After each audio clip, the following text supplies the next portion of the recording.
Okay, welcome to episode 28 of Coach's Corner with Justin and Ethan. I am Coach Justin. And I am Coach Ethan. And today we have a special episode. Ethan is going to share his secret to getting massive arms. Guns for days. Guns for days. In addition to that, we're just going to talk about our personal journey with fitness and why we chose fitness and what fitness means to us as coaches and how it's helped our lives. And what we've seen, the impact we've seen it have in our clients' lives as well. So just more of like a personal journey episode of just like why we did this and how it's helped us in our own lives. Yeah, why it's been of value, right? Yeah, because it has, I guess. Yeah. So I don't know. Why don't we start with you, Ethan? So like, what motivated you? Like, what was that first moment, that spark? Where you like had like a holy shnikes kind of moment and you're like, and all of a sudden you just discovered or realized like that you wanted to be in fitness.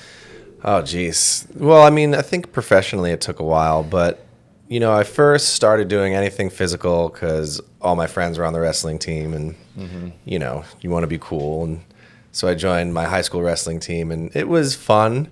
I definitely enjoyed it, but it was much more of a social dynamic. That kind of got me started doing like dips and pull-ups in my local park and that kind of thing and hanging out with a buddy that we would go and do that with. And that was definitely enjoyable. So there's like a social component, but it was one of the points I wanted to make about fitness, but it was actually the discovery of old-time strongman that was really the kind of first moment where I had blinders on towards like the human body and being strong and being fit, where I was just like, oh my God, that's so cool. I want that.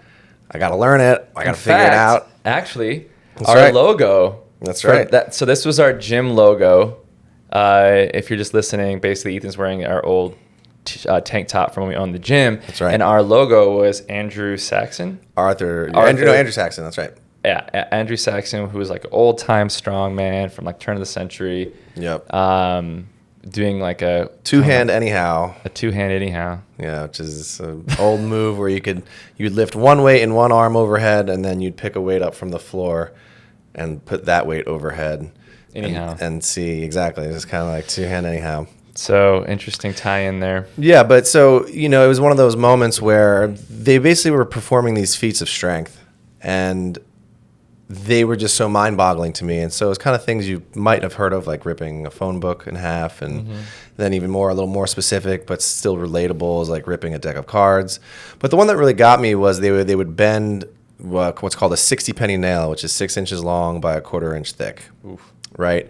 And just the thought of that happening was like, it was one of those moments where like that was impossible in my mind. Like that's just not something a human can do.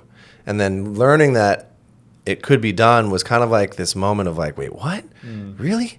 And so I set out on a journey to do it. And it was interesting because it was all about your lower arm or like grip strength.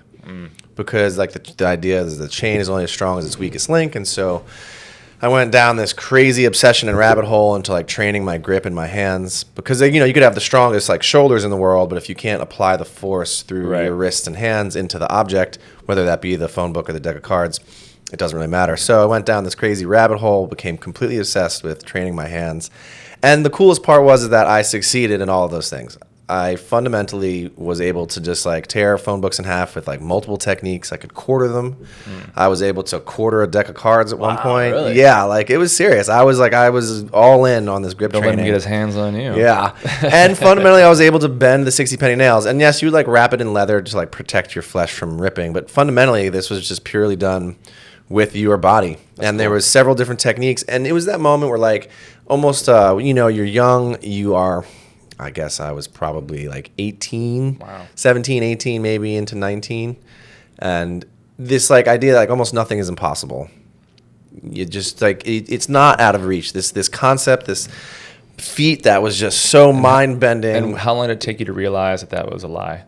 Well, once I realized that the nails were actually made of tinfoil, your mom putty. Just put some fake tinfoil nails in your bag. Like, here you go. I mean, look, it took a lot of work and a lot of training. Like I said, like the blinders were on, but it was definitely that moment of like nothing is impossible. Like I even actually bent a nail and sent it to my girlfriend at the time with a little tag that said nothing is impossible, like all inspirational, because like, you know, she was at a different school than I was. And so it was in that kind of like doe-eyed moment of life where like you have youth. And, you know, it's something that I think fitness does. It was when our last episode, we were kind of talking about our headlines, and that was one of the motivators, was that like it kind of gives you this sense of accomplishment. And I think when you kind of embark on a fitness journey, you can kind of realize that you can acquire skill sets, levels of fitness, appearances, self-esteem, and emotions, internal emotions that didn't exist before. And the sense of accomplishment and achievement that can come from any type of fitness journey, whether it's learning how to play a sport or just getting stronger in the gym, is a really, really empowering one. And so I think that for me was it. And it was just like so much fun. It was like fun to discover like that I could do that. You know, the training was hard, but it was like fun training. I enjoyed it. It was almost like a form of play. And that's kind of started. And it's really interesting because actually today I was training a client, and we're doing some single arm overhead press. He's pressing the 30 for like a set of 8. And I'm like, go ahead, try the 35. He gets it for like 5 reps. And he kind of has this mentality battle that he kind of like has to fight all the time with the training, that like he failed.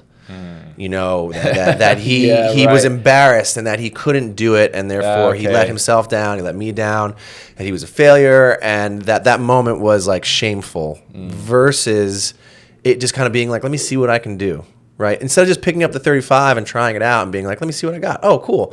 I did 4 or 5 reps. You know, it's like, oh, I didn't do the 8 like I was prescribed. I was a failure. And so we had this whole conversation about looking at exercise as like a form of play, where it's not necessarily outcome-based, but you're just there to participate.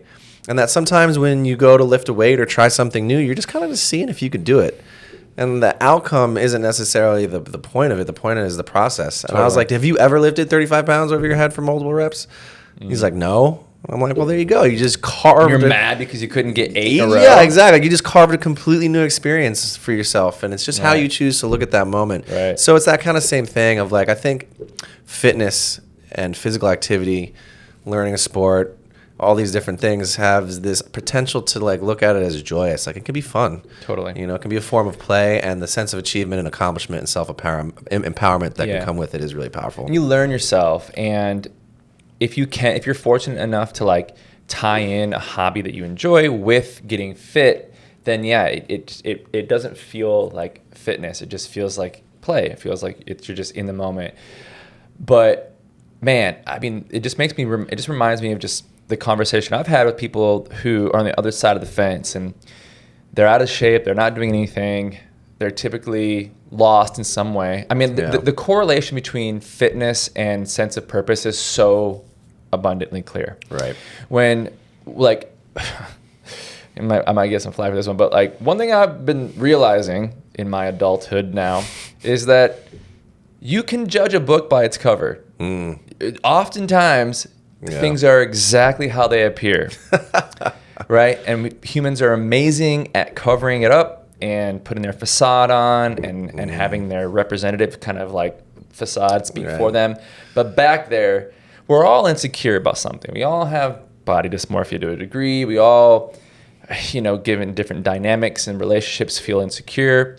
However, the level of security and a level of just like self-assuredness that you can create through fitness is so underappreciated and underrealized when people haven't done it yet. Now, when we're on the other side of it, we can look back, especially because we work with people and we can compare and contrast. We go, man, I know what the other side looks like for you. Right. Trust me, like if we got you down 40 pounds and like toned you up and like, you know, you would be a different person inside and out. You'd look different. You'd present yourself differently. You'd carry yourself differently. 100%, yeah. You'd approach social interactions differently.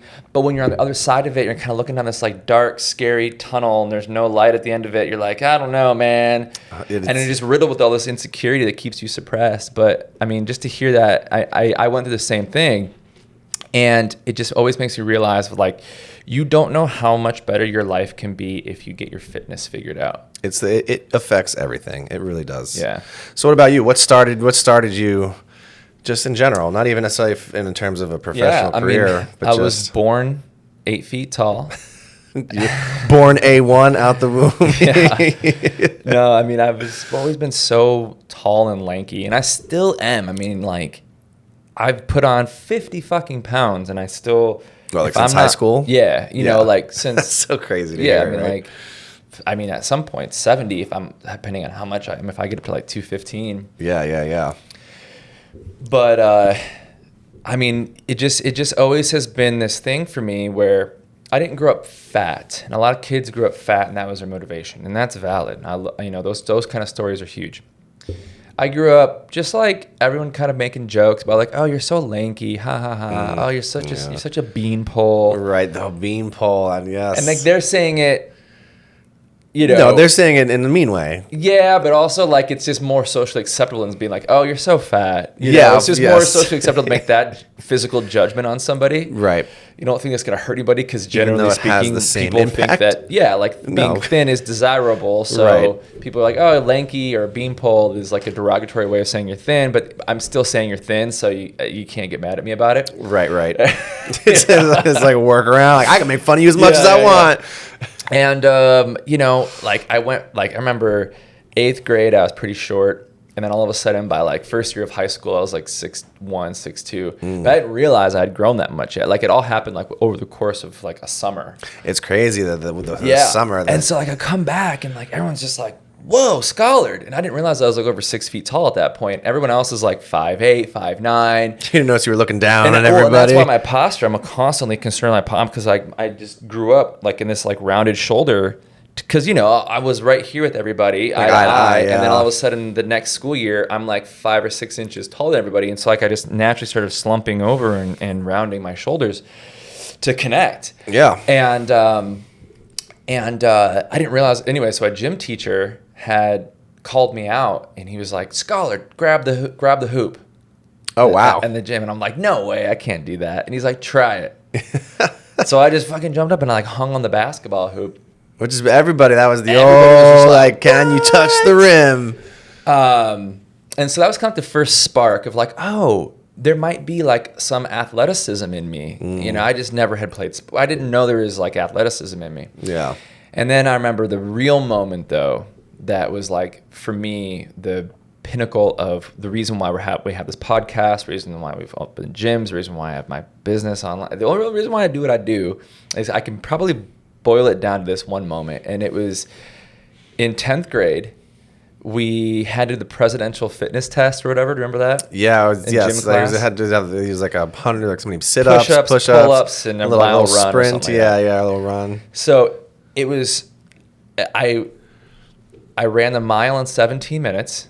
Couldn't do it. Just couldn't fucking do it. And like a lot of the guys that I kind of knew were on the soccer team or they're on a sports team, and so that they were no problem. They ran it in like crushing the mile. They did it run all day. Yeah. I had never ran a mile in my life. Yeah. And so it took me 17 minutes, and I felt like I was going to vomit. And then we come in, and there's this line of guys, and you can imagine like how terrifying this is for a 16-year-old. Oh, yeah. I'm 8 deep in a line, and there's a pull-up bar, and we're all waiting for our turn to do as many pull-ups as we can for this fucking test. Mm-hmm. And and it was like something out of a high school movie where like every guy in front of me was like knocking out like 12, 15 fucking pull-ups. Yeah, I was like, oh God. I'm just like shit. waiting for my lanky ass to get his turn. And finally they're like, Scholar, you're up. And the gym teacher could not have been more like square jaw military guy. Like, Yeah. Scholar, you're up. Right? with a fucking clipboard in his hand, you know? Oh, yeah. And I get up there, and the entire men's gym class is watching me, all going like, let's go, woo, let's go. Yeah, of course. Yeah, there's some camaraderie happening. Because all the guys before me had just done like 10, 15 yeah, straight. Yeah. Couldn't do one. Just dangled, man. legs kicking, dangling. Right. And it was just the most mortifying experience of my young life. And so at that moment, I literally went and got like a men's fitness magazine. When we talked about as soon as you got out of school, arms and chest. Yes, I literally went right to like Rite Aid and like paid $5 and like, got this not magazine. anymore. I am not living this life. And then went to like some sporting goods store and got like one of those like chintzy little benches with like the 1 inch, like the spin. Right, I was gonna say the clips. spin clips. Those are such a pain in the Yeah, ass. such a pain in the ass. And so I'm like sitting there like my Men's Health magazine, like what is a deadlift? What is that even? I'm like trying to like piece it together, like the pictures. I'm like, okay. Right, it's just like the before and after. You're just like, what's exactly happening It was like here? 3 photos that progress you through the movement. Yeah, You're yeah, like, yeah. huh? It was all like man. learning a different language. Then I just chipped away at it. Was on these online. This was probably 2001. So the internet. It was like online. It was chat forums. rooms, It was forums. Yeah, I was gonna say the grip training that I was into was all forum. And so I was like in these different forms of like guys looking to put on muscle, and they were like, you got to eat so much food. I'm just like, what? You got to eat? Because I was kind of like, wait, I thought you had to like eat less to get fit. You know, Right. I had no idea. Get the what tub I was of ice cream out, right? Just like whole and milk. so I just, that was kind of where it all started, and then just like linked up with some buddies, and like we'd go to the gym, but like no one was as consistent as me. And so like I would go 3 days a week like clockwork from like 16 to 18, and then I'd have a couple buddies that would like meet me. They'd each meet me like once a week, and they were like, you know, they just couldn't hang. But I remember for 3 years I got no results. I started lifting at 16 to 19, no change. Nothing. Same Kudos way. to you for sticking Could with not- it. Yeah. I mean, I was getting stronger. I was gonna say, were you getting stronger Definitely at getting least? strong. Like all of a sudden, like, you know, my first time ever back squatting 65 pounds, I couldn't even walk down the stairs after the workout. Yeah, you my like legs try were to just do like knees rubber. buckling out, You know, right? and all of a sudden I'm like back squatting like 135, you know, at Ooh. 16. Yeah. So, you know, definitely like huge strength gains, but just no muscle. And then I moved to California when I was before I moved to California when I was 18 years old. So at this point, I had been basically obsessed with fitness from 16 to 18. Going to the gym, I got a gym membership. Oh, yeah. I was lifting Local YMCA. push-pull legs 3 days a week. Yep. Devouring all this content. And then when I was 18, I got a Visa credit card with a $500 limit on it. I applied for a Visa credit card. They gave it to me with a $500 limit on it. So the very first thing I did is I maxed it out. It was exactly $500 to buy an ISSA personal training certification. So at 18 years old, maxed out my first credit card. Wasn't the last time I did that.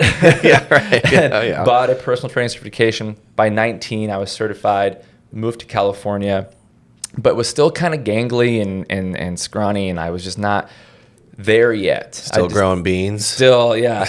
And I got incredibly serious. I actually hired a fitness coach, specifically on the internet at 19. Wow. So basically what I do now, Yeah. I was buying these programs at 19, and it was a few $100, something crazy. Right. But you're in like a chat group with a bunch of other like young guys, and then like the one main sort of guru guy, he sends like this workbook. I still have it right there. It's called Gaining Mass. He sends you a workbook and like a tracker and like this little spreadsheet where you just like your height and your weight, and then you move it over and it tells you how many calories to eat. Yeah. And it was 4,600 calories for me at that Jeez, age. man. I was 19, 6'3", and 150 pounds. Wow. So it's like, okay, you want to put on size, 4,500 calories. And so at that point, I was just like, all right. Yeah. I'm 19. I'm like, I literally have nothing else to do. So for 6 months, I ate 4,500 calories and I put on 50 pounds. That's so crazy. And dude. everything went from like a 135 pound deadlift to like a 300 pound deadlift. Yep, Fucking 125 pound bench to like 225 for reps. It was like crazy, just that many calories at that age of your life. And then, that's when it really took off for me. It was just like, okay, I feel like I've earned it. I feel like I came, I saw, I conquered, and then moved to LA, started working with people one-on-one. Yep. And the rest is history, man. But that was sort of the origin story of it all, of just really just being insecure, realizing how weak I was relative to other guys in my gym class who I thought we were all kind of the same. Yeah, you kind of look at them and everybody has parallels, right? I was like, I could kick your ass. And then you realize, this dude would destroy me. I'm so out of shape. Holy fuck. I can't live like that. Yep. So that's how it all began for me. And honestly, I'll be 40 years old in October.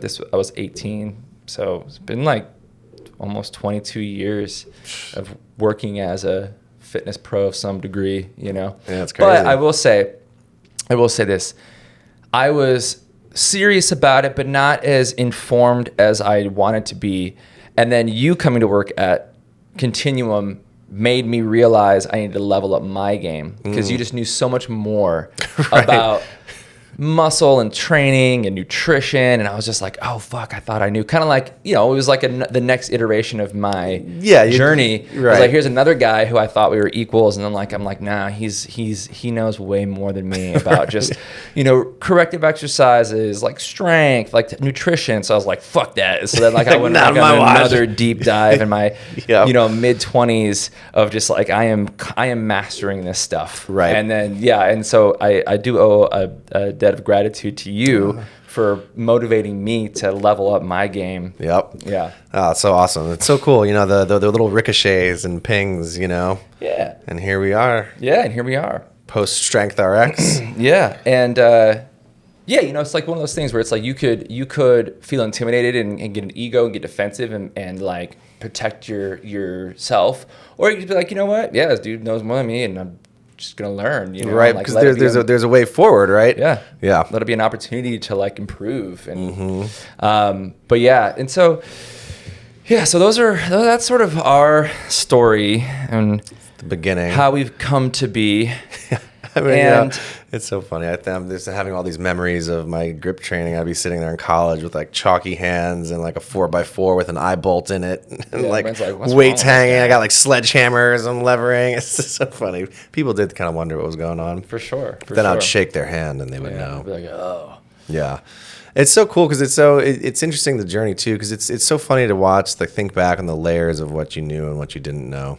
Because like I was very much into like bodyweight training, calisthenics, kind of classic weight training. But I remember in school, an Olympic lifting coach came, and I kind of like, I guess I had seen it on the Olympics, but I kind of was still like over my head of the details of the sport. Like now I can teach up to a degree of specificity, but I could teach it. I'm not a Olympic lifting coach in the finest of detail, but I feel pretty confident. Get somebody up to proficiency. Yeah, 100%. Yeah. But it was just so far. I was like, what is going on here? And it's just so funny because I remember him being like, watch, somebody's going to bust their chin.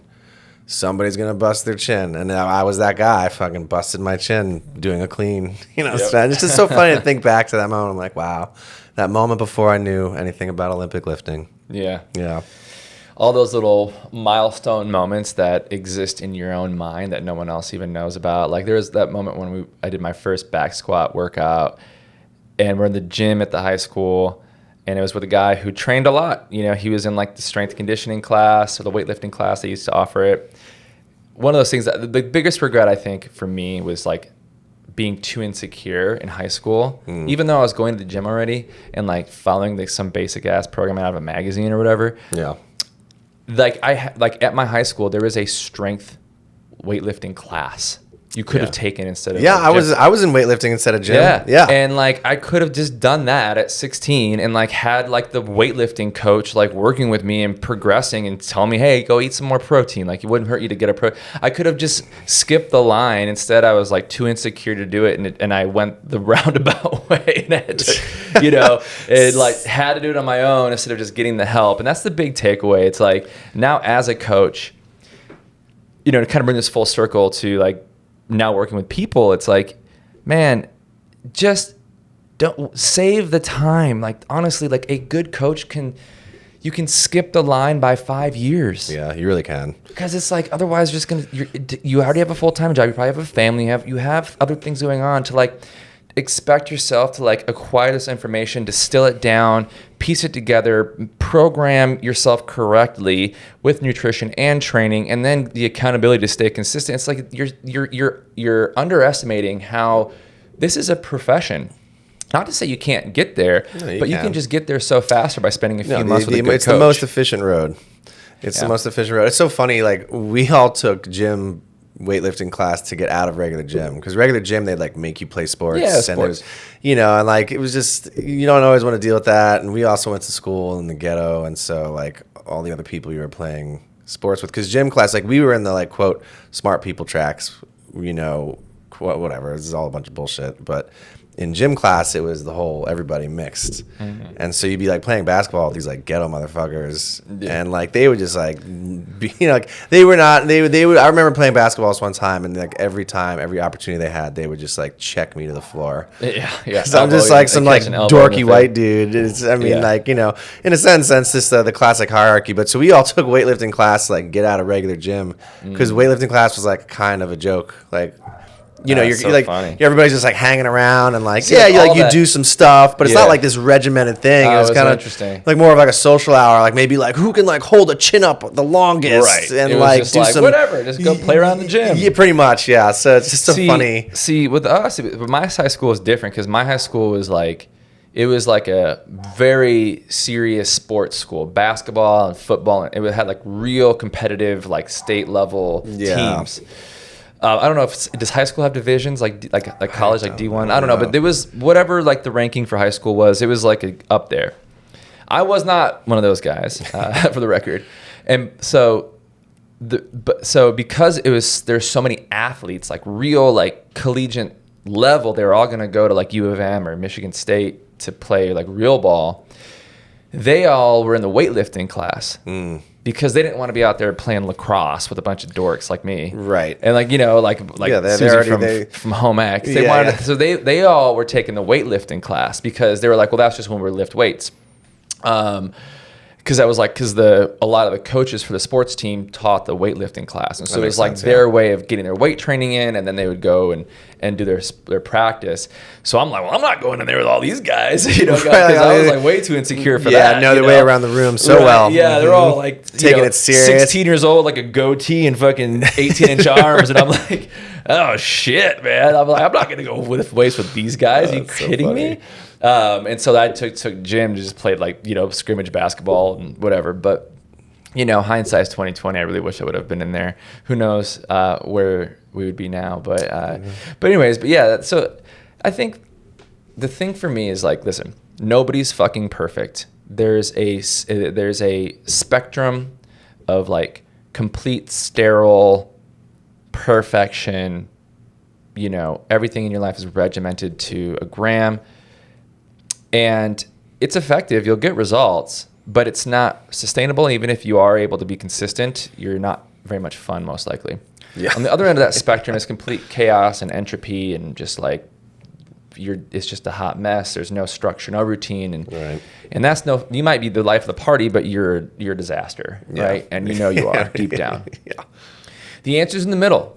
It is maybe preferring slightly towards the more regimented side, but my hope with this episode is to like, whatever, we're Justin and Ethan, Coach's Corner. We are coaches, and we can absolutely like we've each achieved high levels of fitness at certain points of our life, but it's undulating. It's not like you're always at peak shape, right? No, and you go through phases where maybe you find yourself eating out more, drinking more alcohol, or not sleeping well, and your body keeps score, and you can see you're like, okay, I got to kind of get my shit back together.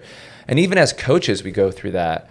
And so I think the lesson is not like you're either in or you're out, and it's a binary, you're either fit or you're not, or you're like in this world or you're not. But it's like, okay, well, what's the first step? And like, being okay with not necessarily like achieving like insane levels of fitness, but like settling in that like by the fact that you do lift weights and the fact that you are at some sort of conditioning with your cardio, and that like there's a physical preparedness baseline that you have, that is to me the what we're talking about, of just feeling better, carrying yourself better. And often the consequence of that long term is you lose a lot of weight, you get stronger. Yeah. But it's just looking at it as a process orientation, not destination, is really it, because it goes back to the lifestyle, and a wise choice would just to be include some form of physical exercise and activity in your life, just to understand that weaving that thread into the tapestry of it all is just going to improve everything so much. Like, you owe it to yourself, you owe it to your spouse, your partner, your kids, and so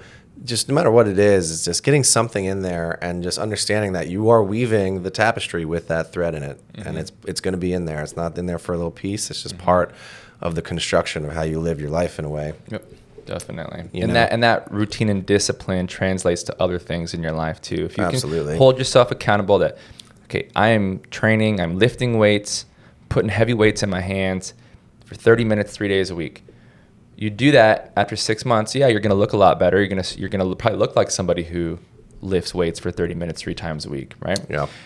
But really, it's a microcosm that then translates to other things in your life. Okay, well, now maybe I can, be the guy or the girl that goes and grocery shops and starts cooking my own food. And every day off, I go and get my food for the week. Okay, great. One more little habit. And now I'm going to make sure that every morning before I start work, I'm going to get outside for a little walk. And all of a sudden, you start habit stacking. Yep. But you can't. But every stack needs to have that first one. Yeah, it's like the foundation And of a house or something. Yeah, right? and sometimes just like that lower barrier of entry of just giving yourself permission to just do a 10 or 15 minute workout or 30-minute workout, and that can be like the base. And then all of a sudden, a year later, you're like fucking hitting calorie targets and know your way around the local gym. Yeah, you're getting compliments, and it's like all from that one little 0 to 1 decision. Yeah. So yeah, big 100%. takeaway there is just. Yeah, we're out of time. I don't know if we got. Well, I think that's probably good. Yeah. What do you think? Yeah. Yeah, I mean, there's more I could talk about, but We got more episodes to come. that's the truth. Stay tuned for part 5 of our own personal journey with fitness. 100%. But I think that wraps it up for today, guys. That was episode 28. Almost in the 30s. Wow, 28. So cool. Of Coach's Corner with Justin and Ethan. And we will catch you guys next week for another episode. Adios, amigos. Bye-bye. Bye.